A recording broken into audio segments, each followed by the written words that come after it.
কবিতা সবার আমি ছাত্র।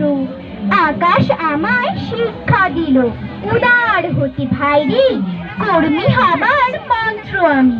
বায়ুর কাছে পাইলে পাহাড় শেখায় তাহার সমান, হই যেন ভাই মৌন মহান। খোলা মাঠের উপদেশে দিল খোলা হই তাইরে, সূর্য আমায় মন্ত্রণা দেয় আপন পথে চলতে।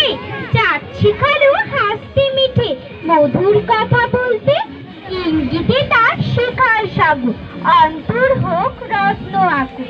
নদীর কাছে শিক্ষা পেলাম আপন বেগে চলতে, মাটির কাছে সহিষ্ণুতা পেলাম আমি শিক্ষা। আপন কাজে কঠোর হতে পাষাণ দিল দীক্ষা, ঝর্ণা তাহার সহজ গানে গান জাগালো আমার প্রাণে। শ্যামবনানী সরসতা আমায় দিল